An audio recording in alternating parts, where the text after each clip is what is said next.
आप सभी लोगों को मेरे एक फिर से नए वीडियो में नमस्कार। मैं सब लोगों को सबसे पहले माफ़ी मांगना चाहूँगा कि मैंने एक वीडियो काफ़ी दिनों पहले डाला, उसके बाद मैं गायब हो गया। आप लोग कहें कि बिल्कुल गायब हो गया, उसके बाद से कोई वीडियो नहीं डालूँगा। तो चूँकि मैं ये बता देना चाहता हूँ कि सॉरी यार उसके लिए। आप सभी लोगों से माफ़ी चाहूँगा कि कुछ घर के कामों में, कुछ ऑफिस के कामों में मैं इतना ज़्यादा व्यस्त हो गया था कि वीडियो बनाने का, शूट करने का और एडिट करने का कुछ समय लगता है उसमें बहुत ज़्यादा, तो मेरे पास थोड़ा समय नहीं मिल पाया, तो मैं नहीं कर पाया। तो चलिए, उसके बाद मैं कोशिश करूँगा कि आगे लगातार वीडियोस आते रहें, बीच बीच में आते रहें। लगातार तो नहीं कर सकता, लेकिन मैं कोशिश करूँगा कि बीच बीच में वीडियो आपको कुछ नए टॉपिक्स पे, कुछ नई जानकारी के बारे में, कुछ नई चीज़ों के बारे में आपको मैं बताता रहूँ, ताकि आप लोगों से जुड़ा रहूं। मैं भी थोड़ा सा मिस कर रहा था इस चीज़ को। तो मेरा आज, जैसा कि आप लोगों को हम लोगों से पता चल गया होगा कि आज का टॉपिक है कि क्रेडिट स्कोर कैसे सही करें, और है क्या और कैसे सही करें। टेक्निकल वर्ड है, फाइनेंशियल लिटरेसी से संबंधित चीज़ है। फाइनेंशियल लिटरेसी से आपको क्या है, क्या फाइनेंशियल लिटरेसी क्या होती है, ये अगर आपको जानना होगा तो आप कमेंट करिएगा नीचे में, मैं बता दूंगा। उस पर एक पर्टिकुलर वीडियो बनाना पड़ेगा कि फाइनेंशियल लिटरेसी होती क्या है।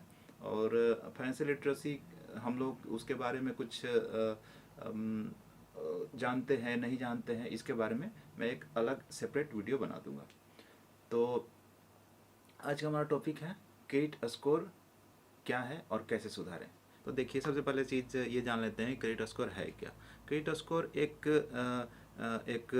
एक डाटा बनाया गया है, जैसे उसका स्कोरिंग बनाया गया है कि वो किसी को, जैसे मान लीजिए कि किसी चीज़ को, जैसे मान लो आप दूध नापते हो या पानी नापते हो, तो उसका एक पैमाना बनाया गया है कि लीटर से, 1 लीटर, 2 लीटर, 3 लीटर। तो उसी तरह से क्रेडिट स्कोर भी है।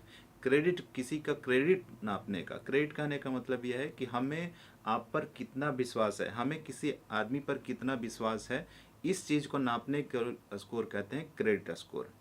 ठीक है, सिंपल शब्दों में ही ये है। तो इसका जो होता है, जैसे मान लीजिए कि आप लोन के लिए अप्लाई करते हैं, तो एक आपका एज हो गया, आपका पिछला कैसा रिकॉर्ड है, ये सबको हो गया, तो इस सबको मिलाकर एक बनाया जाता है, एक डाटा बनाया जाता है, इसको कह सकते हैं, सिंपल शब्दों में एक डाटा बनाया जाता है, वो कह सकते हैं। तो वो क्रेडिट स्कोर कहा जाता है। जितना आपका ज़्यादा स्कोर हाई रहेगा, आप उतने ज़्यादा क्रेडिट वर्दी हैं, आप पर बैंक या फाइनेंशियल इंस्टीट्यूशन आप पे विश्वास करेगी। ठीक है, तो वो है। इसका स्कोर जो होता है 300 से लेकर 900 तक होता है।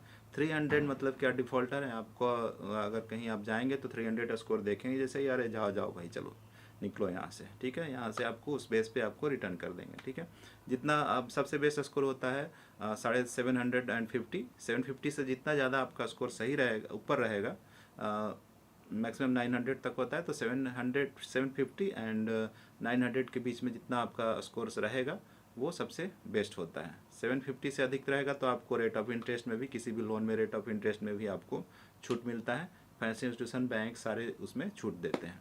ठीक है, अब ये तो हो गया स्कोर का। जैसे मान लीजिए कि आप बिल्कुल नए हैं, किसी भी आपने पहले कभी लोन लिया ही नहीं है, एकदम नए हैं, तो आपका सिबिल स्कोर या क्रेडिट स्कोर आपका -1 आएगा। ठीक है, -1 कहने का मतलब ये है, लोन आपको मिल जाएगा, इसमें भी कोई दिक्कत नहीं है, लेकिन उस तरह से आपको सुपरियरिटी नहीं दी जाएगी जैसे कि सिविल 750 वालों को दी जाती है। ठीक है, तो चूंकि ये, जैसे मान लीजिए कि आप किसी को पैसे देंगे, नए आदमी को पैसे देंगे, तो थोड़ा सा डरेंगे, है ना। तो इसलिए ये होता है कि सही करने से पहले मैं आपको एक चीज़ और बता देता हूँ कि ये खराब कैसे होता है। ठीक है, जैसे मान लीजिए कि आपने पर्सनल लोन लिया। हाँ, पर्सनल लोन के किसी एक ईएमआई, जैसे ईएमआई मतलब कि हर महीने जो मंथली इंस्टॉलमेंट जो होती है, जैसे हर महीने उसको आप जमा करते हैं, तो हर किसी एक महीने में नहीं कटा, 2 महीने में नहीं कटा, पैसा आपने आपके खाते से या आपने कैश है ये आपने जमा नहीं किया। ठीक है, तो ये हो गया डिफ़ॉल्ट। ठीक है, अगर आप 3 महीने तक कोई भी लोन जमा नहीं करते हैं तो आपका खाता हो जाता है एनपीए। तब इसमें अब देखते हैं कि खराब, एक खराब कैसे होता है। एक तो ये हो गया आपका कि आपने लोन को सही से हर महीने जमा नहीं किया। ठीक है, दूसरा चीज़ होता है जैसे कि आप कहीं गारंटर बन गए, तो गारंटर अगर किसी लोन में बने हैं, तो ये आप ध्यान रखिएगा गारंटर बनने से पहले कि अगर वो आदमी आपका पैसा जमा नहीं कर सॉरी अगर वो आदमी अपना पैसा जमा नहीं करता है तो उसका तो सिविल खराब होगा ही, लेकिन साथ में आपका भी खराब होगा, क्योंकि आप उसमें गारंटर बने। गारंटर कहने का मतलब ये है कि अगर वो पैसा नहीं देता है तो बैंक या फाइनेंशियल इंस्टीट्यूशन आपसे पैसा लेगी, ठीक। तो उसका तो खराब, अगर वो नहीं जमा कर रहा है तो उसका तो खराब हो ही रहा है, लेकिन साथ में आपका भी सिविल स्कोर खराब होगा, ठीक है। और खराब होगा, अगर आप खराब होगा तो फिर कहीं अप्लाई करेंगे तो आपको बैंक फाइल आपकी उड़ा देगी, ठीक, मतलब रिजेक्ट कर देगी, ठीक। ऐसा जादुई तरीका नहीं है कि आप बस छड़ी घुमाएं और सिविल स्कोर सही हो गया, ऐसा कुछ नहीं है। उसके लिए आपको समय लगेगा, धीरे धीरे सही होता है। हर महीने वो अपडेट चढ़ता है चूँकि, ठीक है। अब उसमें भी बहुत सारी चीज़ें होती है, जैसे कौन से खाते आपके ख़राब हो गए, राइट ऑफ होते हैं, वो सब टेक्निकल बात है, वो सब मैं आपको नहीं बताऊंगा, और बताऊंगा भी तो किसी नेक्स्ट एपिसोड में कहीं बनाऊंगा। तो उसका ये तरीका है, सबसे पहला सही तरीके करने का है, जैसे आप जो भी लोन डिफ़ॉल्ट हो रहे हैं उसको आप अगर मान लीजिए हर महीने जमा करते हैं तो हर महीने उसका जितना भी ड्यू अमाउंट है, ड्यू अमाउंट कहने का मतलब कि जितना भी आपको बकाया है, जो भी आपको फाइनेंशियल इंस्टीट्यूशन या जहाँ से भी आपने लोन लिया है या गारंटर बने हैं, तो उसको तुरंत ही जाकर उसको जमा कर दें, ठीक है। पहली चीज़, इससे आपका धीरे धीरे धीरे एक ही बार नहीं स्कोर होगा, वो तो आपके एक लाल धब्बा तो लग ही गया है, ठीक है। उसमें चूंकि लाल धब्बा इसलिए बोल रहा हूँ चूंकि उसमें लाल वो पूरा डिफ़ॉल्टर करके लिख कर आएगा, ठीक है। तो वो तो आपने डिफ़ॉल्ट कर ही दिया है। अब दूसरा चीज़ क्या है कि उस हो सके तो उस लोन को आगे सही चलाएं, और हो सके तो उस लोन को आप बंद कर दें। अगर जैसे मान लो कि उस लोन में आपका 10,000 15,000 ऐसे कुछ कुछ पैसे बाकी हैं, तो आप उस लोन को बंद कर दें, ठीक है। पहला चीज़ हो गया।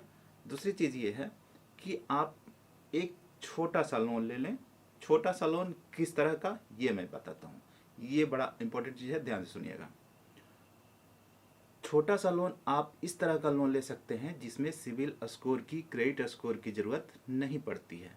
अब क्रेडिट स्कोर की ज़रूरत किस में नहीं पड़ेगी? हाँ, अभी तो, अब आप कहेंगे कि अभी तो आपने कहा कि सारे लोन में सिविल स्कोर की ज़रूरत पड़ती है, लेकिन अब तो अभी आप कह रहे हैं कि अभी सिविल स्कोर की ज़रूरत ही नहीं पड़ेगी। हाँ, किसी किसी लोन में मैं बताता हूँ अभी कि किसी किसी लोन में सिविल स्कोर की ज़रूरत नहीं पड़ती है। जैसे अगर आपके एफडी है, ठीक है, एफडी मतलब फिक्स डिपॉजिट आपने किया है, 1 लाख का किया है अगर आपने, तो आप उसके अगेंस्ट में ओवरड्राफ्ट, उस एफडी के बदले में आपको फाइनेंशियल इंस्टीट्यूशन बैंक आपको एक ओवरड्राफ्ट दे देती है, और इसका रेट ऑफ इंटरेस्ट भी जो एफडी है उससे कुछ थोड़ा सा ही ज़्यादा होता है, ठीक है। तो वो आप ले सकते हैं। इसमें आपको सिविल स्कोर को मैंडेटरी नहीं माना जाएगा, ठीक है, पहली चीज़। दूसरी चीज़ ये है कि एक छोटा सा गोल्ड लोन ले लें आप। गोल्ड लोन 10 20 50 हज़ार जो भी आपका हो, 10 20 50 हज़ार 1 लाख, आपको जो भी जितने भी हो, जैसे मान लो मोटे मोटे चेन पहने रहते हैं आप लोग, उसको भी ले सकते हैं, ठीक है, 1 लाख तो मिल ही जाएगा, तो उस पर भी ले सकते हैं। गोल्ड लोन आप ले सकते हैं। गोल्ड लोन भी 2 3 तरह के होते हैं, वो मैं अगले कभी बताऊंगा। आप कोई भी गोल्ड लोन ले लीजिए, जो भी अपने फाइनेंशियल इंस्टीट्यूशन बैंक में जाइए, आपको जो भी अच्छा लगे, जो वो बताएं, गोल्ड लोन ले लीजिए। गोल्ड लोन में आप सोना रखेंगे वहाँ पर, उसके बदले में आप पैसा आपको बैंक दे देगी, ठीक है, तो वो आप ले सकते हैं। अब गोल्ड लोन में भी आपको क्रेडिट स्कोर नहीं देखा जाता है, मैंडेटरी नहीं है। ऐसा नहीं है कि अगर आप डिफ़ॉल्टर हैं तो गोल्ड लोन आपको नहीं मिल सकता है, गोल्ड लोन आपको मिल जाएगा, ठीक है। क्योंकि ये आपको बैंक और फाइनेंशियल इंस्टीट्यूशन जो भी हैं, ये सब लोन जो होते हैं ये सिक्योर्ड लोन है, ठीक है, लिक्विड सिक्योर्ड लोन है। आपने पैसा नहीं जमा किया, वो आपका गोल्ड गहना जो भी होगा, गोल्ड में सिर्फ ऑर्नामेंट्स पर लोन मिलता है, ये ध्यान रखिएगा, सिक्के पर नहीं मिलता है, बिस्किट पर नहीं मिलता है। और गोल्ड लोन को आप जल्दी से जल्दी बंद कर दें। गोल्ड लोन 2 तरह के होते हैं। एक होता है कि एक ही बार उसको पेमेंट किया जाता है, ठीक है, आप 1 साल तक चलाएं उसको, एक ही बार सारा पैसा उसमें डालकर उसको बंद करके अपना गहना वापस ले लें। एक होता है हर महीने उसको काटा जाता है, उसमें भी ईएमआई होती है।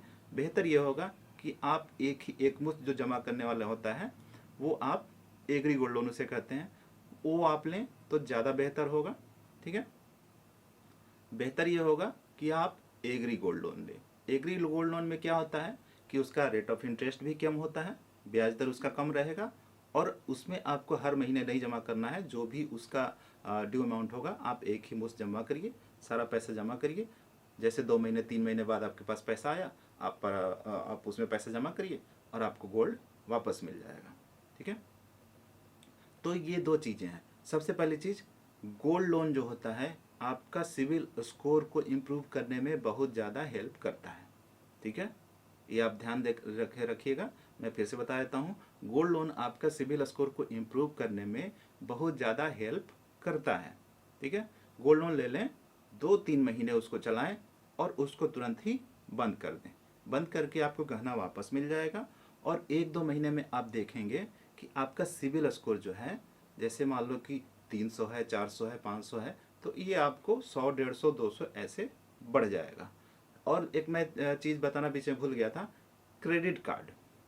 क्रेडिट कार्ड भी आपको सिविल स्कोर नीचे करने में और ऊपर करने में, अगर क्रेडिट कार्ड का आपका ईएमआई या जो भी उसका ड्यू अमाउंट है या जो भी आपका बकाया धनराशि है, अगर ड्यू होता है और आपने उसको समय से जमा नहीं किया, तो वो आपका क्रेडिट स्कोर बहुत ही तेज़ी से नीचे ले जाएगा।